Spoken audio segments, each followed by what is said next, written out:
You're listening to the We Are Libertarians Podcast Network. Find all of our shows at wearelibertarians.com.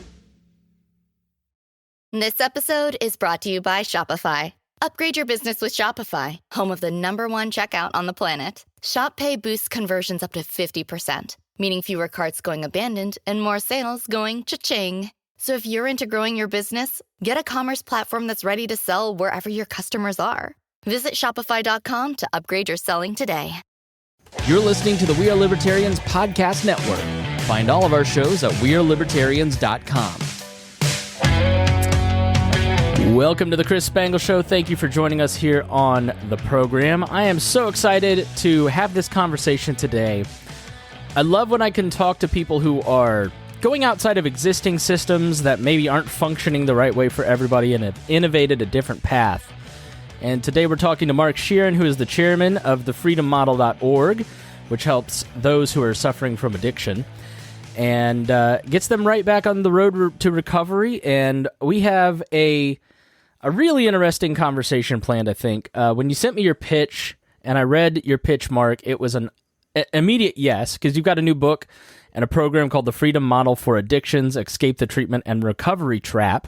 And you talked a little bit about your story, but just give us the elevator pitch of what you do and what the Freedom Model is and why it exists.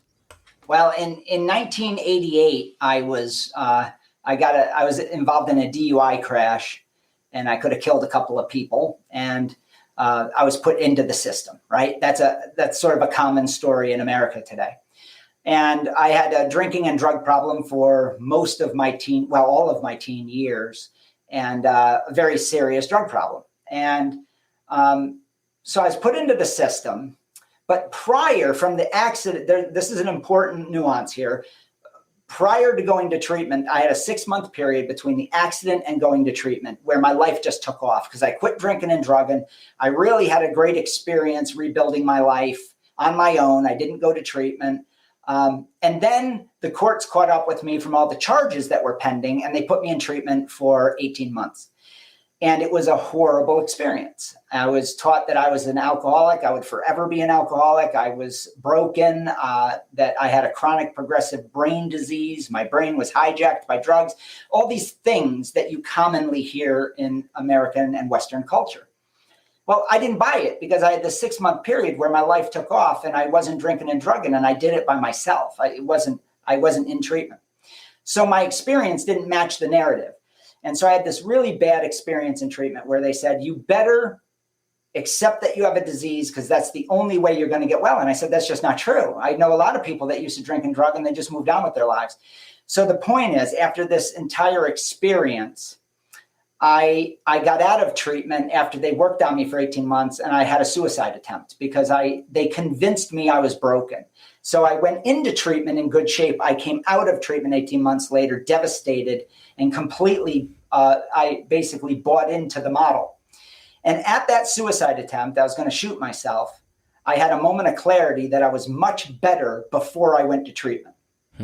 And that is where the Freedom Model started. And that was December of 1989. I was 19 years old at the time. And I said, with that very clear thought, I said, I'm going to build a better model because something is drastically wrong here. And so I spent the last 32 years building something that is counter to what exists in really the world now, which is the 12-step model. Everything emanates from that disease perspective. And I said, is it a disease? And that's where my research started. And basically the first 12 years, I was working in the existing paradigm because there was no freedom model. I had to sort through the research. I had to build a different model from the ground up. And that's what I did. I lived with my guests at my retreat for 12 years, and I rebuilt the model. I created the first non-12-step model in existence. And basically what I did was I taught people they were okay. And then what I found, lastly, this is the last part of my little pitch here, is that there was a lot of research that backed up what I was saying that was never talked about. You know, there was guys like Stanton Peele, Jeffrey Shaler, eventually Carl Hart, just a tremendous body of work that showed that this is absolutely not a disease. It is a function of choice and habit making with bad information. And if you have a lot of bad information, you'll make bad choices because you don't have the correct objective way to figure out a problem. And so I just presented all of this evidence that you could move past the problem without meetings, without treatment, without this need for support.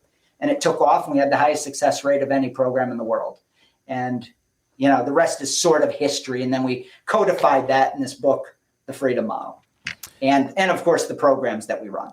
I've been through a couple not substance 12-step programs, but have been to what's the one for loved ones of those suffering from?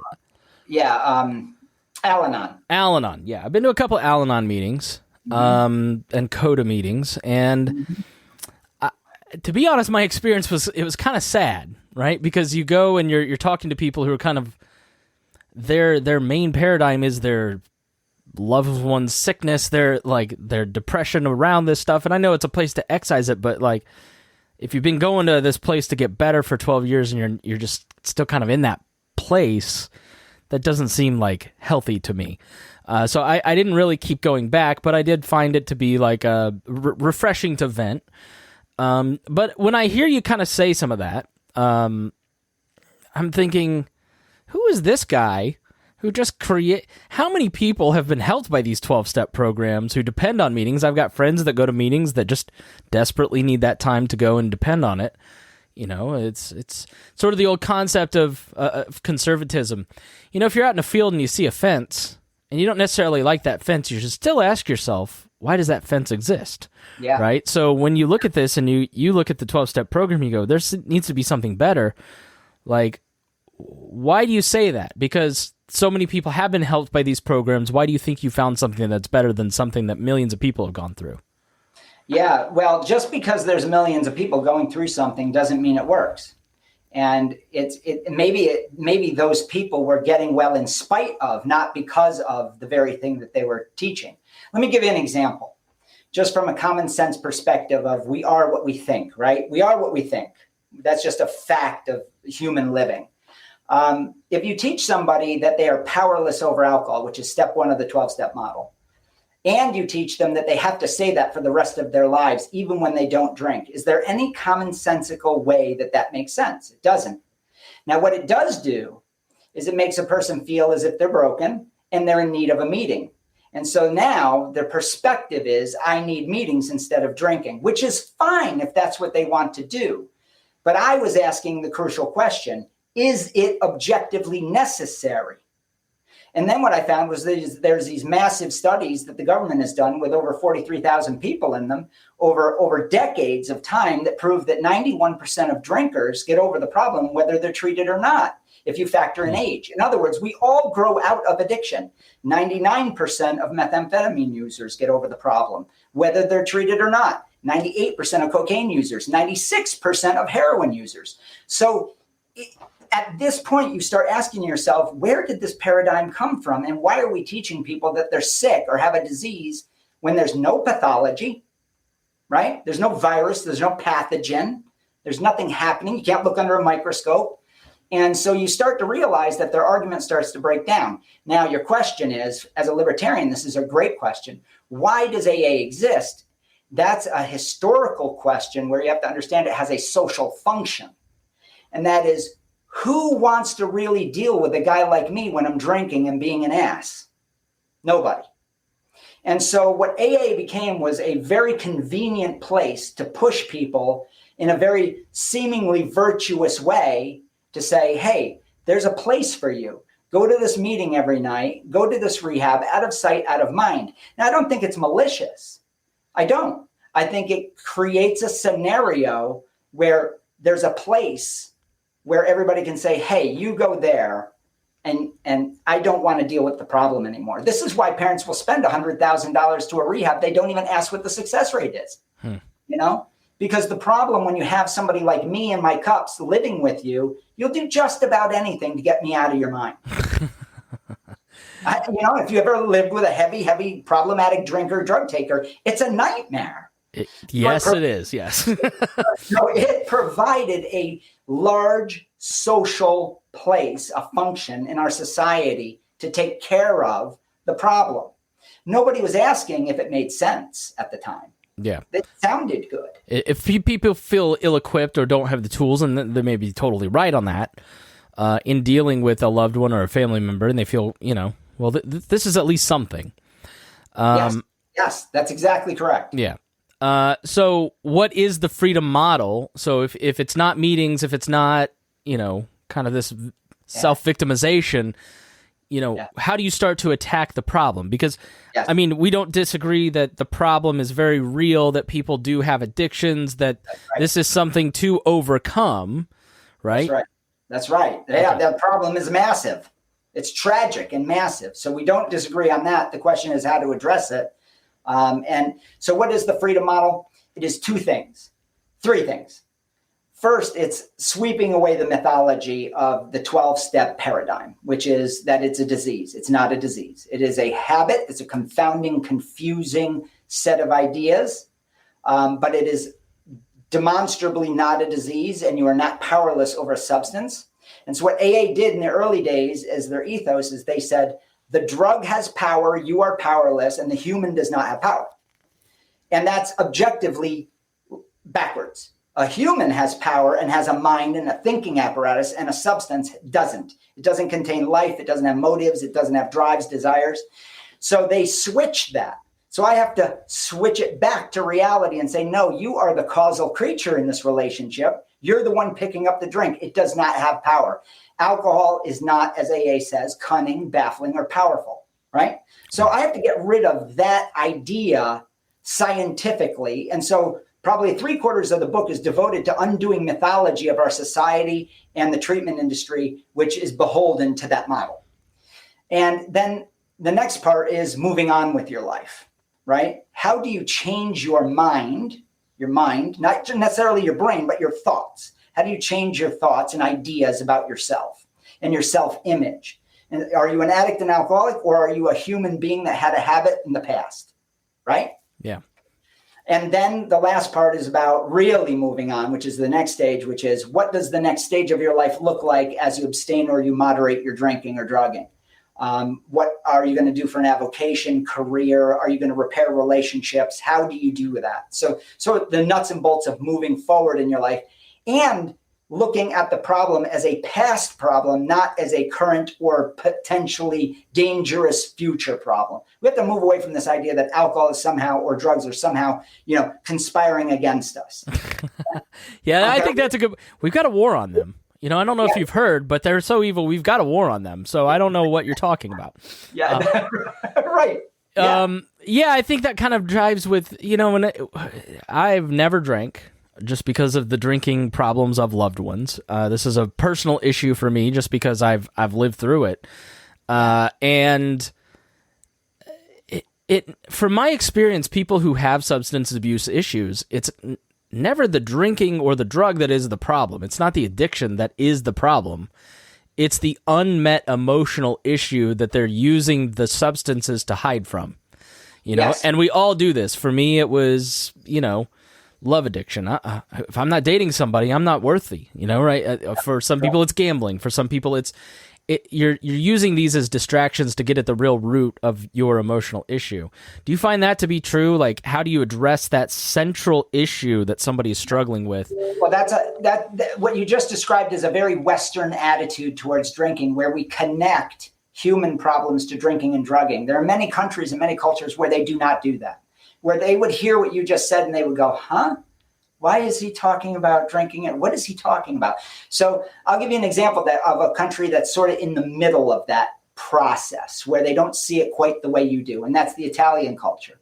So the Italian culture drinks more per capita at a younger age and more volume in a lifetime of the average citizen than we do here in America. We're pretty heavy drinkers, and drug takers. And yet their problem with it, from everything from infidelity to whatever, car accidents, traffic infractions, public drunkenness, social issues, is about 1/4 of ours. So you say to yourself, is there some real weird genetic anomaly with the Italian people? Well, no, there isn't. It's the way we see things. Ultimately, our drinking norms or our drugging norms are what drive it. For instance, you could go to places in South America where they produce cocaine and there's literally piles of it and the workers don't take it. Now, if you had piles of cocaine in Harlem or in downtown rural America, for that matter, people would be scrambling for it. Now, that's simply because of the way we see it. They see it as currency and an avenue to a better life, money. So they don't squander it. We are affluent and have a view that it is that is a powerful drug, and therefore we go crazy for it. So it's really important to know that if you have emotional problems and you connect emotional problems to substance use, that is a cultural idea. It is not an inevitability.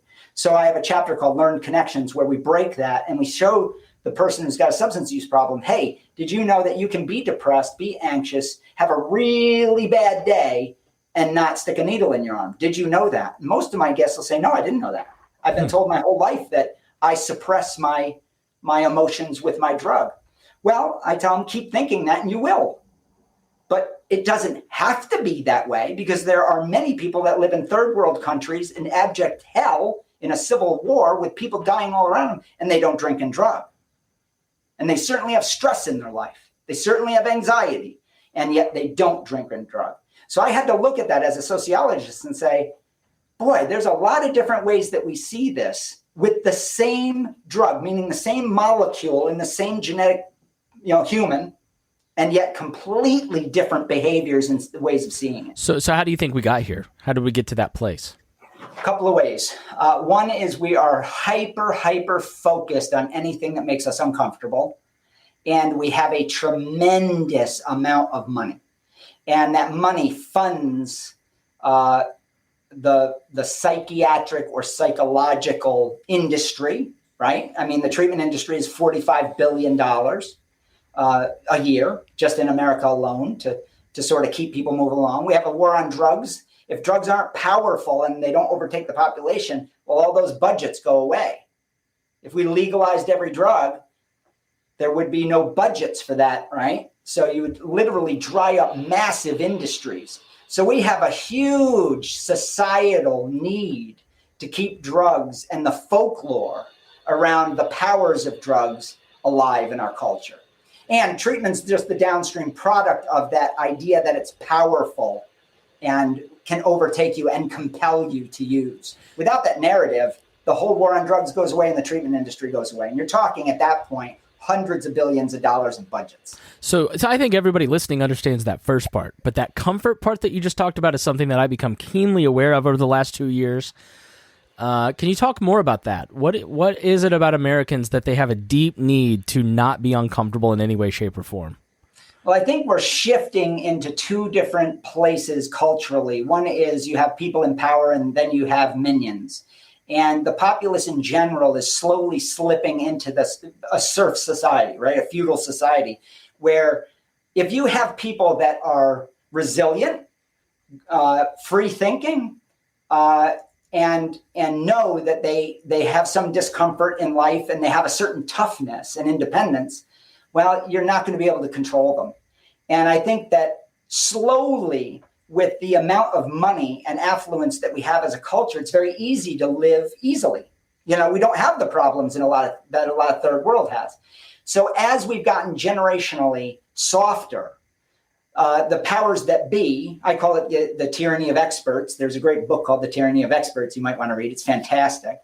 That we have tyranny of, you're weak.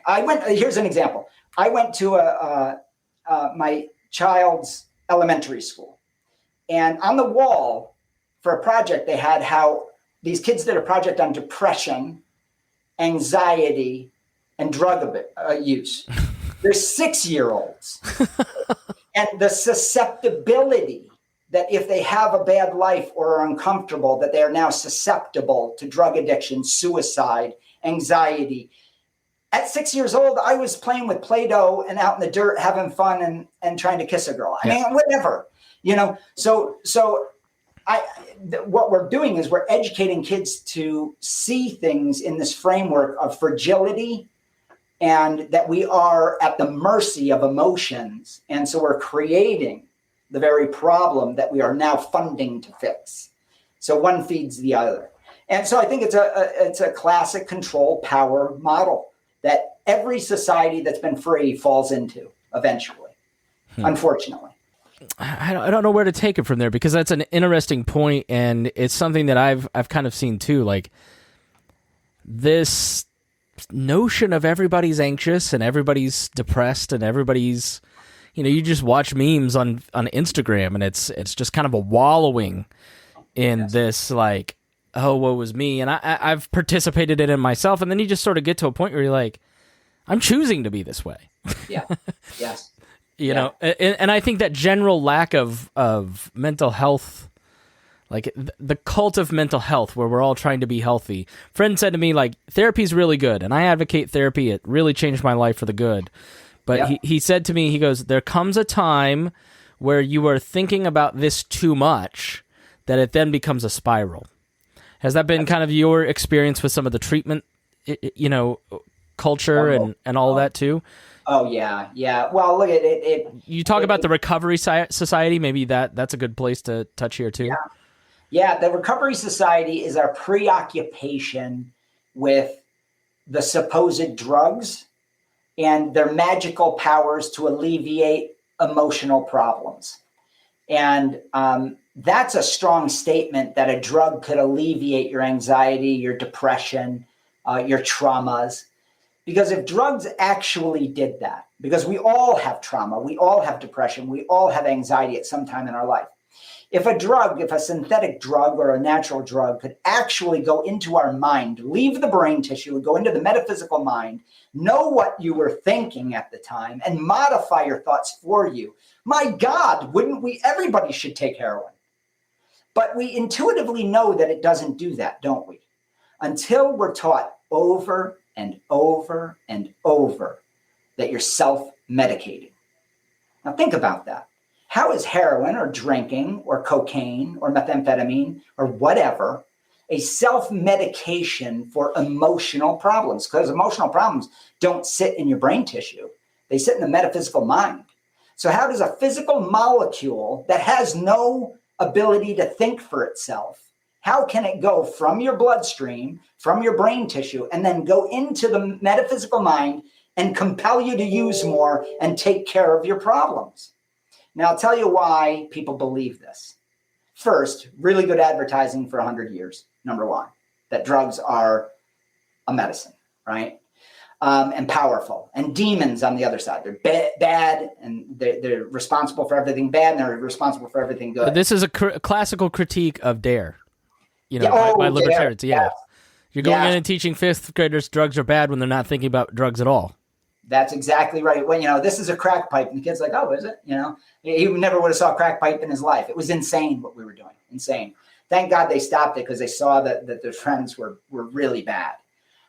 So we, as a culture, we've just gotten to where if we believe that a drug has this capacity to do this, well, then everybody should be doing it. And we built value into it, and it's really remarkable. So we've developed into a preoccupied, recovery-centered society. And unfortunately, what people don't know is that your emotions come from the way you methodically frame a situation. One guy can go to war and come out okay, and another guy can go in the same battlefield and see a completely different experience, and yet they might be 10 feet away from each other, or whatever the situation. It's how we frame something. And drugs can't go in and change our mind for us. But if we believe they do, then they do, right? Then the experience of the physical high gets interpreted as a medicinal agent. So that's why drugs why it's so confused, is because there is a physical component to drinking and drugging that is very real. And that is you get sloppy with drinking, heroin, the downers, or with amphetamines, you get up, right? So there's an effect on your, what I call the meat suit. And then we interpret in the mind with whatever we have been taught to interpret it as. If you're an Italian, you interpret it as a social lubricant, as a part of your social life. If you're in America, it's spring break or, some other fantasy that we've created. So let's like less about like the social constructs that you're fighting against here with this model and trying to change, and talk about the personal experience of a person that comes to your program, buys your book and comes to you personally. Let's say I have an issue and I come to you. What journey are you going to take me on? I'm not going to say what steps will you take me through. I don't want to offend you, but how are you going to help me get from point A to point Z?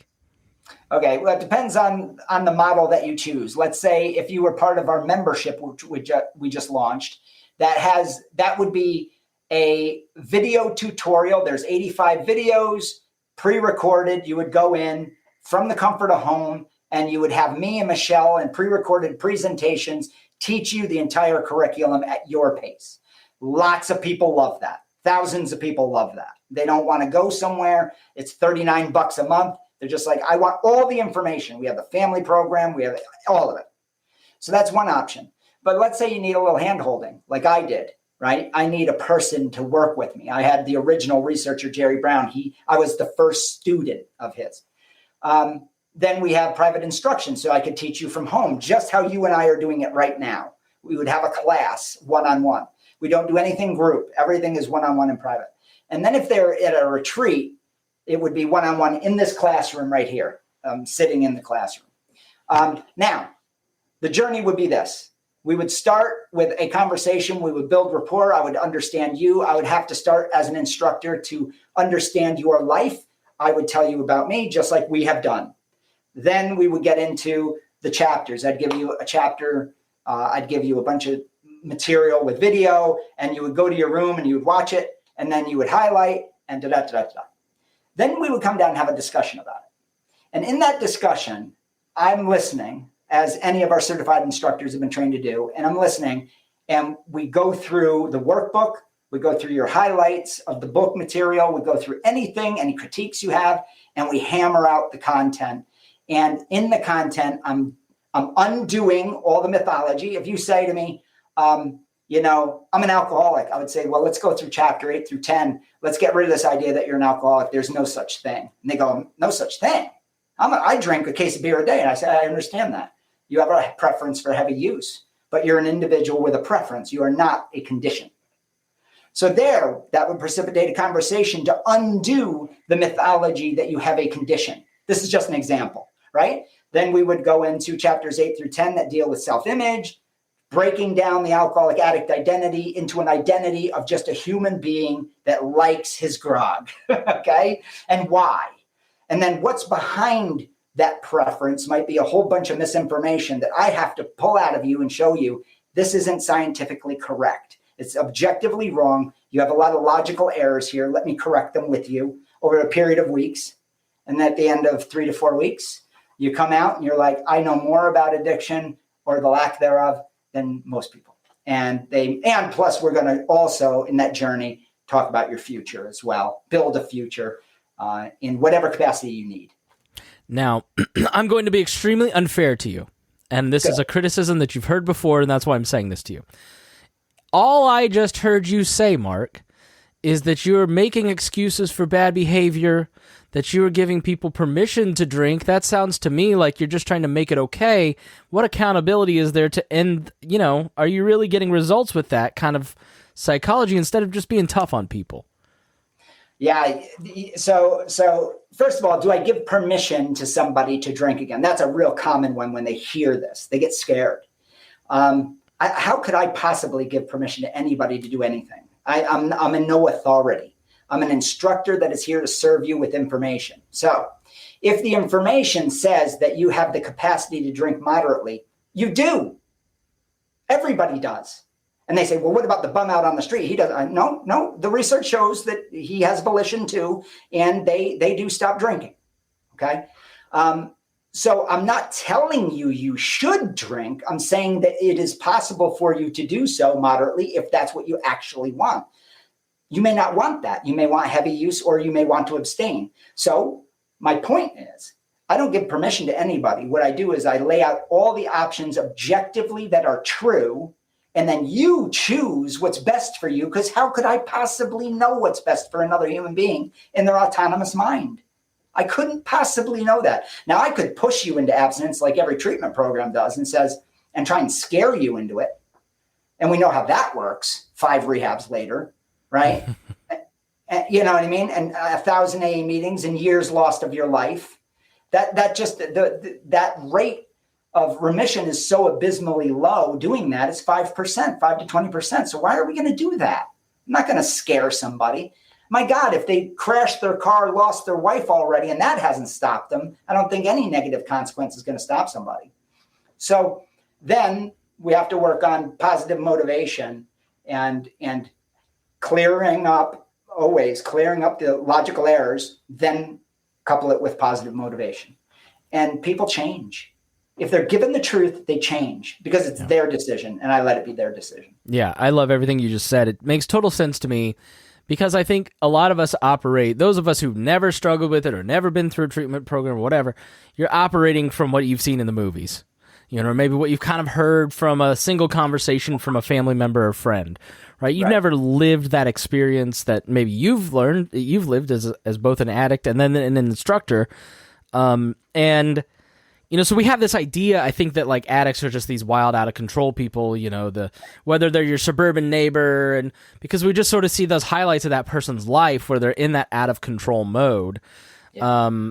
But, you know, everybody that I personally know that has struggled with addiction that is an adult, you know, most of us were teens, right? Like yourself, right? That period from like 15 to 25 is when most of my friends went nuts. Yep. Got it under control. And maybe you should talk about that, teen addiction, and kind of why those years are the most out of control for people. Yeah. Because I think it kind of validates your points in a lot of ways, is that so you just wake up one day and you go, I'm not going to live like an idiot anymore. Yeah. We grow out of addiction with boring regularity. Okay? and there's no fanfare. I tell parents all the time, Steve Slate, one of the authors, he's awesome. He did a TED Talk, and he said, you know, when parents freak out, we call it the playground effect. You know, a kid falls off of the swing and everybody's like, oh my God, you know. Well, if you don't react, the kid kind of looks around and goes, oh, I guess it didn't hurt. It's so true. Yeah. The bigger deal you make it, the bigger deal they make it. Yeah. That's right. And our society makes a kid who smokes weed after school, it's a big deal. And it's not. I'm sorry, but it's not. And let's say that the kid is shooting heroin. Let's get serious, right? Everybody is going to freak out. But we know that 96% of people will stop. Now, what's scary about that is, and I don't want to minimize this, is of course, threat of overdose and fentanyl in the drug supply, right? Very serious, sad. 100,000 people died during COVID because of this. So I'm not minimizing that. I want to be careful with the audience. But when you look at the aggregate of people that use heroin, it's a small percentage, you know, and most people get over the problem, you know? And so one of the things that we have to start doing is, well, let me back up too. When you're a teenager, you can live in fantasy. There's a reason that when you're young, you're able to get away with acting like a jackass, right? Because genuinely, if I pass out on my front lawn in the 9th grade, which I did do, by the way, I'm a legend. You do that at 40, and you are a loser. Yeah, which when we think of addicts, like that's the guy you think of, like the 45-year-old drunk guy face down in his yard or got a DUI. But the vast majority of people that I know that struggle with addiction were in their early 20s in college. That's exactly. And that's where it peaks. It peaks at 25, and then it precipitously goes down very linear till 70. And by 70, basically, it's extinguished itself out of the culture. So when you factor in age, you're simply going to stop. I mean, 9 out of 10, more than 9 out of 10 times, you're going to just look out the way you described and say, you know what? You're sitting on your couch one day and you go, I don't want to stick a needle into my arm. I had hepatitis last year. I'm done with this. Shit's getting crazy. I'm done. And that is the vast majority. But the treatment industry would act as if that population doesn't exist. They don't want you to know about all the people. And all those people, how did they do it? That's what I looked at. I said, you know what? Nobody seems to be studying those people. Yet that's the vast majority of the population that gets over the problem. Let's look at what they did. And then I incorporated all of that into the freedom model, which is the natural process of changing a preference in your life and evolving as a human. Fascinating. So,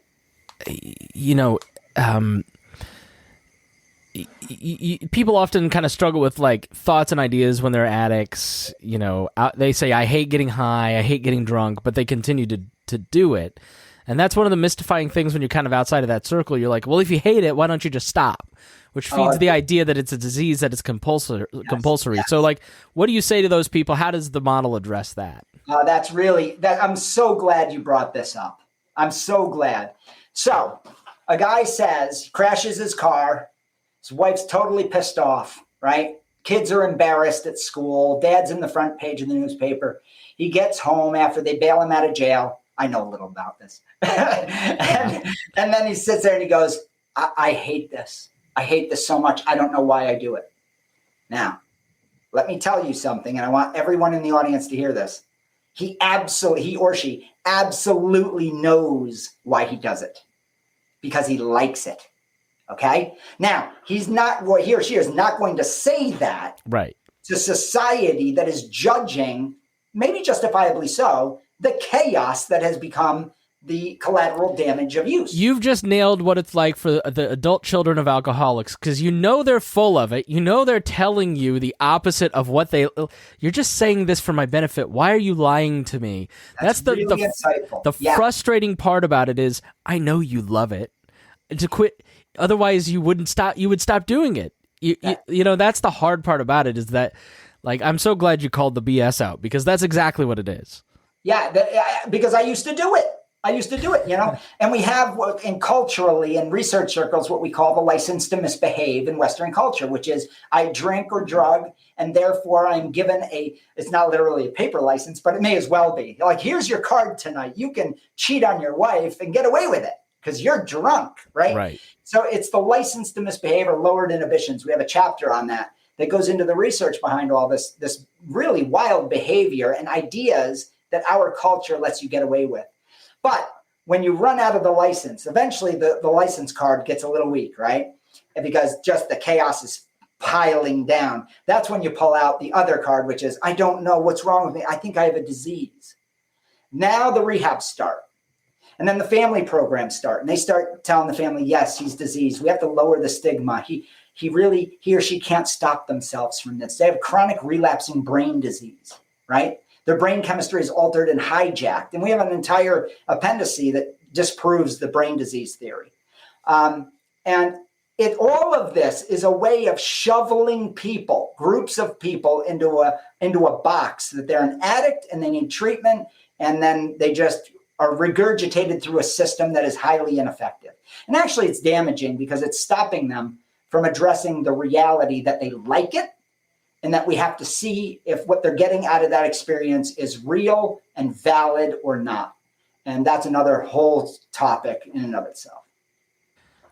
All right. So what's the one piece of advice that you could offer someone struggling with substance abuse that's listening to this? Because I'm sure there's somebody listening going, I don't even know where to start. I'm just overwhelmed. I know I want to quit. I know I want to stop lying to people and myself. I just don't know what to do. Okay, a couple of things. And I want to be really clear. First, I want you to know that you can absolutely, no matter how bad things are, absolutely 100% get over the problem and move on with your life. Without meetings, without rehabs, without endless therapies, without being broken down to be built back up again, without any of that, you can move forward. You need the right information. And then you have to have the willingness to maybe move your life in a very different but more positive direction. And you have to stop looking at all the consequences, because that's not going to motivate you for very long. It just won't. So that would be, in a nutshell, what I would tell somebody. And then I would also tell them to give me a call. If they just can't get their act together, give me or Danny White a call at 888-424-2626.